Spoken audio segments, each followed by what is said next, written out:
மேற்கு தொடர்ச்சி மலைப்பகுதிகளில் பெய்து வரக்கூடிய மழையின் காரணமாக தேனி மாவட்டம் சோத்துப்பாறை அணையிலிருந்து வினாடிக்கு 278 கன அடி உபரிநீர் வெளியேற்றப்படுவதால் பாசன வசதி பெறும் விவசாயிகள் மகிழ்ச்சி அடைந்திருக்கிறார்கள்.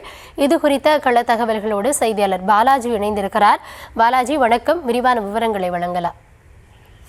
கௌதமி, பெரியோளம் அருகே உள்ளதான் சோத்துப்பாறை அணையாகும். இந்த அணைக்கு நீர் வரத்து பார்த்தோம்னா மேற்கு தொடர்ச்சி மலைப்பகுதியில் பெய்யும் மழை தான் முக்கிய நீர் ஆதாரமாக திகழ்ந்து வருகிறது. இந்த சூழ்நிலை டிட்கா புயல் காரணமா பார்த்தோம்னா கடந்த 2 நாட்களாக மேற்கு தொடர்ச்சி மலைப்பகுதியில் தொடர்ந்து பலத்த கனமழை பெய்தது. இதன் காரணமா பார்த்தோம்னா கும்பக்கரை சோத்துப்பாறை அணையின் நிரம்பிய நிலையிலும் அணைக்கு வரும் நீரானது 278 கன நீர் வந்து கொண்டிருக்குது. இந்த நீர் முழுமையாக வெளியேற்றப்பட்டு வருகிறது. இதன் காரணமா பார்த்தோம்னா வராக நதி முழுவதுமே பல்வேறு இடங்கள்ல இந்த மழை நீர் சென்று கொண்டிருக்குது. மேலும் பார்த்தோம்னா இந்த வராக நதியிலிருந்து வராக நதியின் நம்பி பாசன வசூல் ஈடுபட்ட கண்மாயில் இந்த நீர் கொண்டு சேர்க்கப்பட்டு தற்போது ஓரளவு கண்மாயில் நீர்மட்டம் உயர்ந்து வருகிறது. கௌதமி,